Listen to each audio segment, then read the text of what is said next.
Bonjour à tous, aujourd'hui une nouvelle vidéo, bienvenue, je me trouve sur la commune de Pontoise dans le 95. Donc aujourd'hui je vais rencontrer Angélique Alves qui prépare le rallye des gazelles. Donc on va pouvoir parler un petit peu de sa passion et de conseils de conduite également.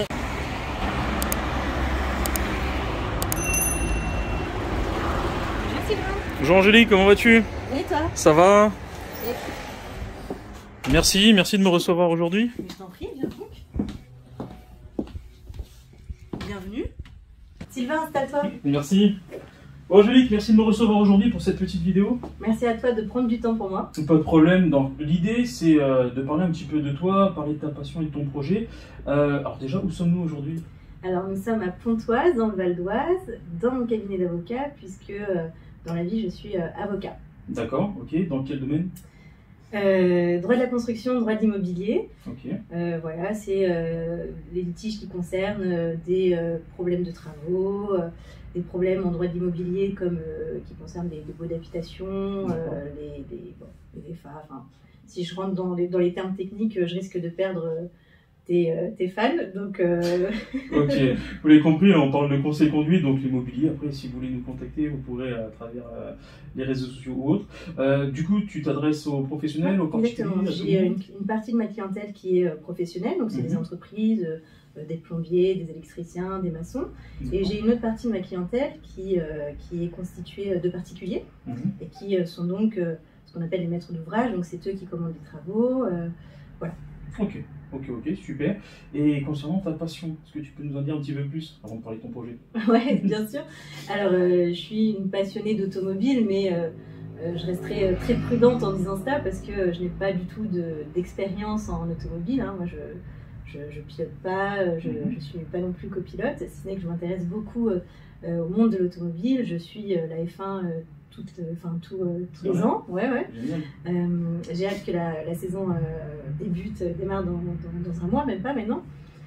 Et du coup, mais voilà, je suis une passionnée d'automobile, je m'y intéresse beaucoup, je regarde Automoto et Turbo tous les dimanches matin. Enfin voilà, on sait où me trouver le dimanche matin. Et puis voilà. Ok. Les femmes, tu les trouves assez représentées dans les disciplines, les émissions et autres? Alors, pas suffisamment ou pas encore assez, mais c'est un travail de longue haleine. En réalité, il ne faut pas s'attendre à ce que les choses bougent du jour au lendemain. C'est progressivement, avec du temps et surtout avec de la pédagogie, qu'on arrivera à donner toute sa place aux femmes dans le monde de l'automobile parce qu'elles l'ont. Il faut regarder la prouesse sur le rallye du Monte-Carlo. Donc voilà, il n'y a pas de doute, mais simplement... À la base, c'était, je dirais que l'automobile intéressait que les hommes à l'origine. Et aujourd'hui, l'automobile intéresse de plus en plus de femmes qui l'assument pleinement et c'est important. Donc voilà, il faut pas se décourager, il ne faut pas non plus, je dirais, crier aux inégalités. Il faut assumer, si on est une femme, il faut assumer pleinement d'être une passionnée d'automobile. Sans être gêné de participer à une discussion ou d'aller même à des événements où il y a une forte représentation masculine. Donc voilà, mais on y arrivera. Je te rejoins complètement. Si je peux aider dans le combat. Volontiers. On a besoin d'hommes pour défendre la cause. Pas de souci. Même si c'est pas une cause, attention. Ok. Concernant ton projet, alors dis-nous. Ouais. Alors je participe au rallye des gazelles. D'accord. Donc je partirai dans un mois tout pile quasiment. Et alors le rallye des gazelles, c'est une course automobile, pas une course de vitesse, mais une course d'orientation. Je t'expliquerai en deux mots en quoi elle consiste. Et c'est surtout un rallye qui est 100% féminin. Donc ce ne sont que des femmes qui participent à ce rallye et qui concourent dans ce rallye. Donc le but du jeu, c'est pas une course de vitesse, c'est une course de navigation et d'orientation. Pas de GPS du coup? Pas de GPS. Ok. Et d'ailleurs, on a des vérifications et en France et au Maroc par les autorités et l'organisation pour vérifier que on n'a pas à bord du véhicule un système de GPS. Et donc c'est une course qui dure 8 jours. Donc cette année, elle se déroulera du 24 mars au 2 avril au Maroc. Dans le désert marocain, proche de la frontière algérienne. C'est toujours au Maroc ou pas? C'est toujours au Maroc. Parce qu'il y a eu plusieurs éditions déjà, on a combien? Oui, alors là c'est la 31e édition. D'accord. Et c'est chaque année au Maroc. En fait, le Maroc, le royaume du Maroc est partenaire du rallye. et donc permet aussi au rallye, parce que c'est une grosse organisation, c'est cette année un peu plus de 390 femmes qui participent au rallye. Donc c'est une grosse organisation, et donc le Royaume du Maroc permet au rallye de se dérouler, mais aussi des moyens à disposition pour faciliter un petit peu notre arrivée et notre course sur place. D'accord, ok. La cause, du coup, très important. Alors, il y a une double cause, c'est-à-dire que le rallye, à l'origine, il a été créé et fondé par Dominique Serra avec une poignée de femmes. À l'origine, elles étaient 10 ou 15 à concourir tous les ans et à faire ce rallye. Et progressivement, il a pris de l'ampleur, il est devenu un peu plus visible, il a joui d'une certaine notoriété, et donc le rallye a créé en son sein une association qui s'appelle Cœur de Gazelle, et qui profite en fait de la logistique du rallye pour œuvrer tous les jours. Donc c'est des caravanes qui partent et qui vont en fait de villages nomades pour prodiguer des soins. Donc il y a des accouchements par exemple qui sont réalisés, enfin qui ont lieu pendant le rallye. Ouais, il y a des opérations aussi qui sont pratiquées par des chirurgiens qui viennent pendant le rallye avec nous et qui donc partent en mission pendant que nous on concourt la journée. Donc ça c'est l'association Cœur de Gazelle. Et chaque équipage ensuite a le choix soit de rallier donc la cause de l'association Cœur de Gazelle, soit elle-même de devenir parrain, marraine d'une association. Nous, on a choisi une association de lutte contre le cancer. D'accord. Et donc, on va prochainement ouvrir une cagnotte Litchi, pour que chacun et qui veut fasse un don, les dons seront intégralement reversés à cette association. D'accord. Quand tu dis vous, c'est quoi? C'est votre équipage, c'est ça? Oui, exactement. Ok, équipage, vous êtes deux? On est deux, c'est ça, exactement. Une pilote, une copilote. Ok, toi, tu auras quel rôle? Alors rien n'est défini encore, ouais, rien n'est défini. En réalité, c'est un rallye, si tu veux, c'est quand même fatigant parce que le réveil se fait à 5 heures, à 7 heures les départs commencent, et ensuite on roule toute la journée, c'est à peu près 10 à 12 heures d'heures de conduite par jour. Avec la température et tout. Avec la température, c'est ça, et puis en fait la copilote passe beaucoup de temps à l'extérieur pour en fait faire une préparation comment dirais-je, sur le terrain. De reconnaissance. De reconnaissance, exactement. Et donc elle passe beaucoup de temps en fait à sortir du véhicule, la pilote aussi en réalité, mais si tu veux, c'est des rôles qui sont assez fatigants, paraît-il. Alors moi je te dis ça, mais j'ai aucune expérience, puisque c'est ma première participation, et c'est en fait l'expérience que certaines gazelles m'ont fait. Et donc on ne sait pas trop en fait, on verra comment se passent les 2 premiers jours. Soit on arrive à se tenir à un rôle, et dans ce cas là moi j'aurai le rôle de pilote, soit on voit que c'est un peu fatigant, et dans ce cas là on alternera. De toute façon on est formé. D'accord, ok, mais vous pouvez alterner même pendant la manche, d'accord, c'est pas un rôle défini? Non. Non, parce que si tu veux on est formé avant le rallye à la conduite et à la navigation. Donc on peut très bien alterner sans difficulté. Ok, et au niveau de ça se passe comment au niveau de la formation? Quand tu parles conduite et navigation, en gros, en quelques mots. Alors, tu as un stage un ou plusieurs stages de conduite. D'accord. Pour t'entraîner à conduire dans du sable. Ouais, il y a un revêtement, c'est un revêtement identique qu'ils essaient de faire. Ah oui, complètement. Ah bah tu pars, alors cette année on n'a pas pu le faire, mais on aurait dû partir au Maroc s'entraîner dans les conditions réelles, sauf que les frontières marocaines étaient fermées jusqu'au 7 février dernier, donc c'était impossible. Et puis aujourd'hui tu peux partir au Maroc, mais bon si tu veux, le temps que l'organisation se remette en place avec les vols, c'est un peu compliqué. Donc en réalité nous on a fait un stage ici en France, puisqu'il y a des sociétés qui se sont spécialisées et qui ont des parcours qui sont parfaitement adaptés en fait à la conduite dans les sables avec des dunes. Il y a par exemple, pour ne pas citer, la mer des Sables. Ok, oui, la mer des Sables. Mais qui est fermée actuellement, mais c'est un terrain qui est utilisé par les gazelles pour s'entraîner avant le rallye. Ok, je ne savais pas. Et quel conseil tu pourrais donner sur la conduite sur sable justement? Ou dans le sable, je ne sais pas comment on dit. Ouais, dans le sable, sur le sable. Quel conseil ou plusieurs conseils que tu aurais retenus sur ta formation? Ah là là, il y en a tellement. C'est vrai. Allez, un seul. Un seul, la pression des pneus. C'est vrai? Ouais, je t'assure, vraiment, si tu veux, pour quelqu'un qui découvre un petit peu le rallye, et en plus le rallye dans un désert, on a, si tu veux, des évidences qu'on ne connaît pas. Aujourd'hui, ça me paraît naturel, effectivement, de me dire, bah, je vais conduire dans un sable, il faut que j'adapte la pression des pneus. Avant, tu ne te posais pas la question, quoi. Et la pression des pneus, pourquoi? Pour les rochers Ah oui, parce que c'est pas la même quand tu franchis en fait une dune de sable. La pression de tes pneus n'est pas la même que si tu franchis par exemple un terrain avec des cailloux ou des pierres. D'accord. Et c'est quoi? Tu alternes pendant la manche Ah oui, bien sûr. Oui, parce qu'en fait, si tu veux, dans la journée, tu peux être amené. En fait, c'est toi qui vas déterminer ton itinéraire et les obstacles que tu vas franchir, parce que sur ton itinéraire, tu peux croiser des bandes dunes, tu peux croiser un terrain plat avec des cailloux, tu peux aussi rencontrer des cours d'eau mais asséchés.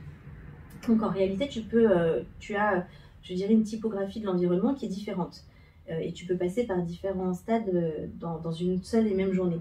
Donc c'est à toi de choisir. Ouais, exactement. Tu choisis ton terrain en fait. Enfin, tu choisis si tu veux l'environnement, parce que tu peux très bien décider de ne pas franchir par exemple les dunes que tu vois à 10 km devant toi.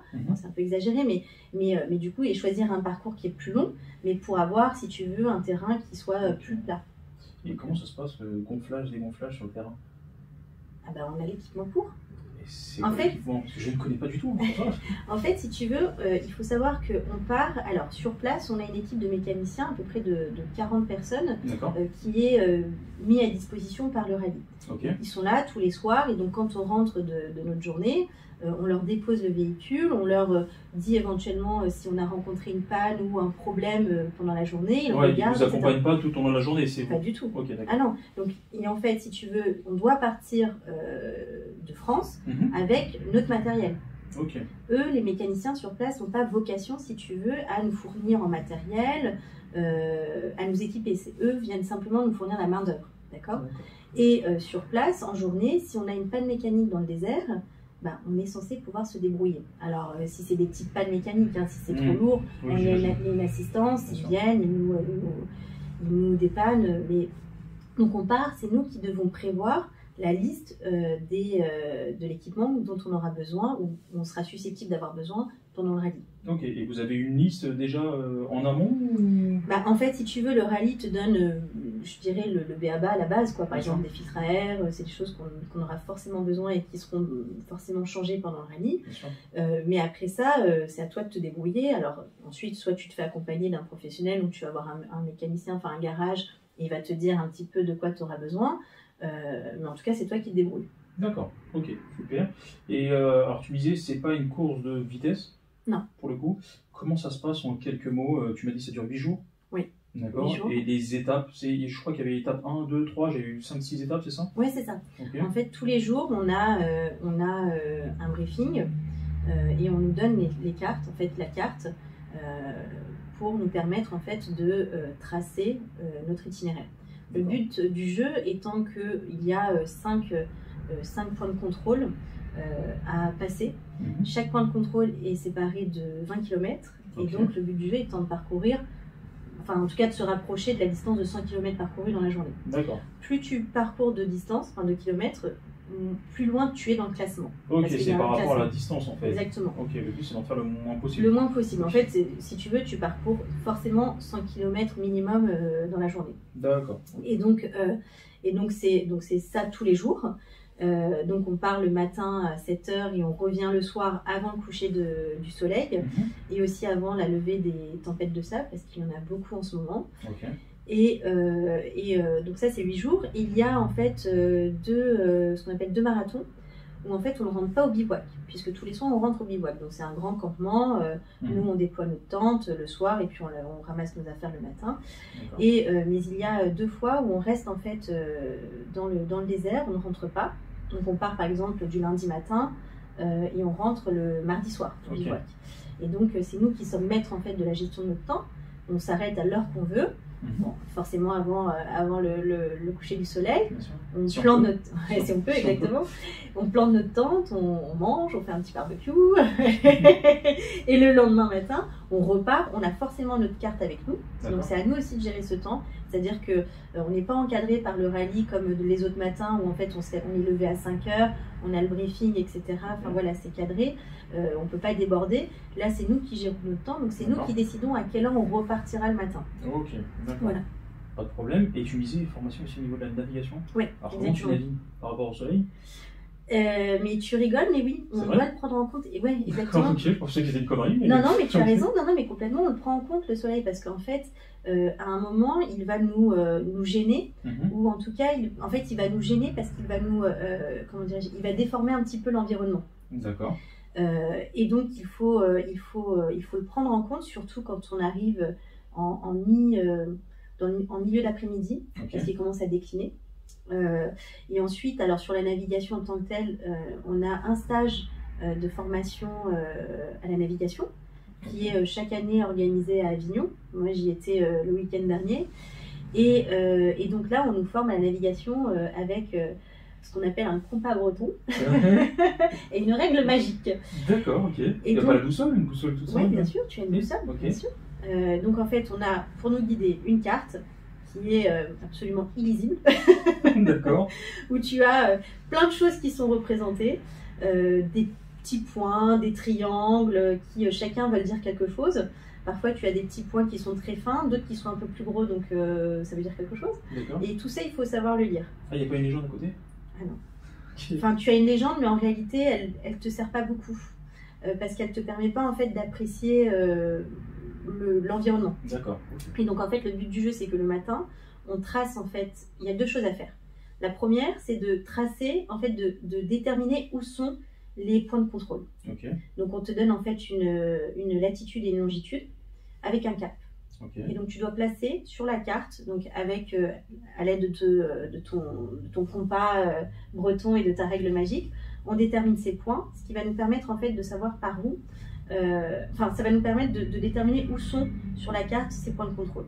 Une fois qu'on les a placés, on doit lire la carte, c'est-à-dire qu'on doit lire l'environnement. Et là, c'est, je dirais, la partie la plus compliquée en réalité, parce que tu dois repérer les cours d'eau asséchés, tu dois repérer les chaînes, parce qu'on a parfois des petites chaînes montagneuses qui sont infranchissables.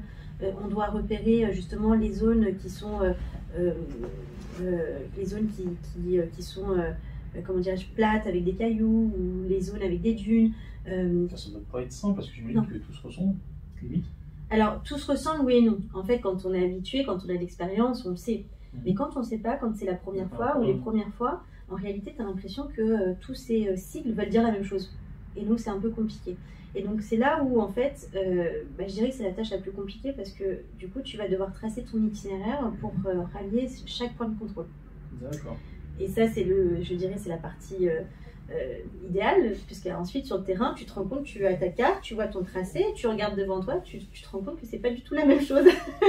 Et donc là, sur place, tu reprends ta boussole et tu calcules ton cap. Voilà, il faut que tu aies des points de repère, comme par exemple des dunes au loin, enfin, voilà. Ouais, ça va être une aventure. Complètement.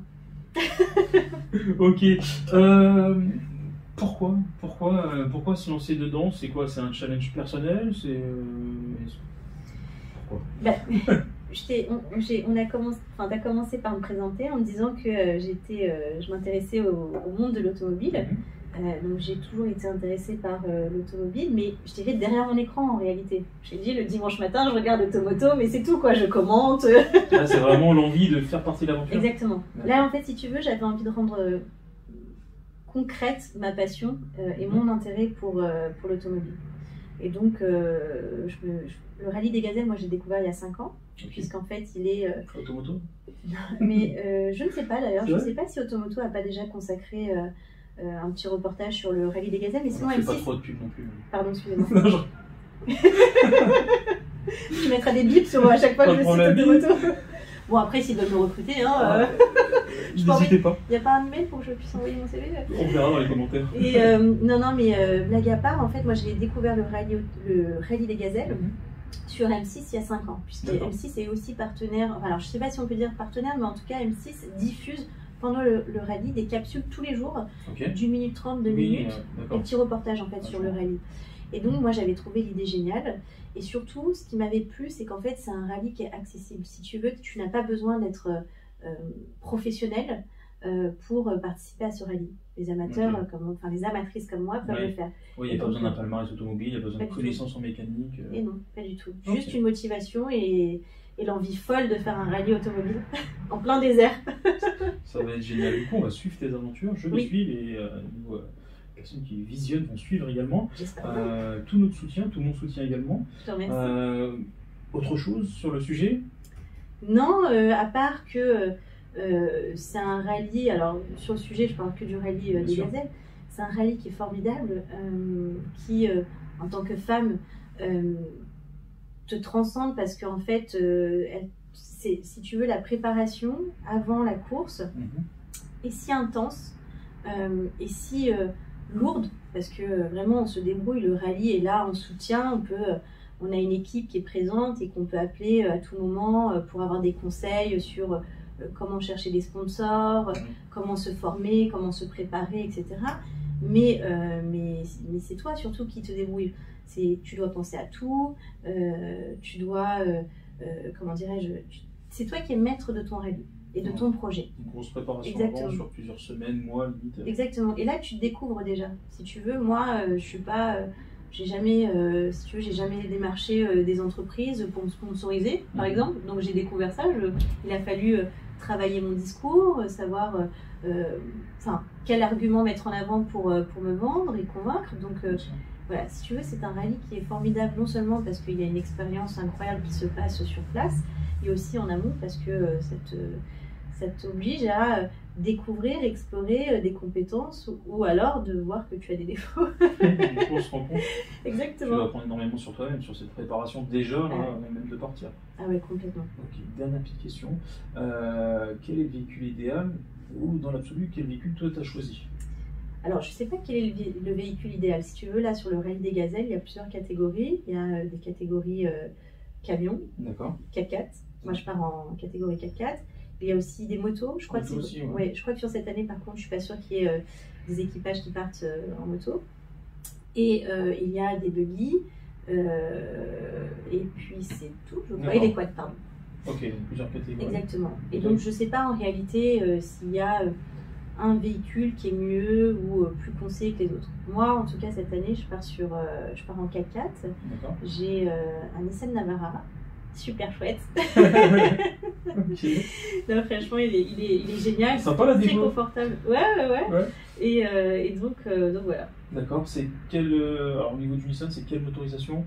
Alors c'est un 2,5 litres DCI, 4 cylindres, 180 chevaux. Super. T'as ton retenu, génial. Comment? T'as ton retenu, génial. Ouais, bah écoute, il le faut bien en même temps. Sinon je suis pas... Ok, super. Bah, écoute, merci beaucoup pour ton temps. Merci à toi. C'est vraiment cool de partager ta passion. Je te souhaite encore une fois bon courage. Merci. Tout mon soutien en tout cas. Fais attention à toi et puis bonne aventure. Mais merci. Merci. À la prochaine. Salut. À la prochaine. Salut.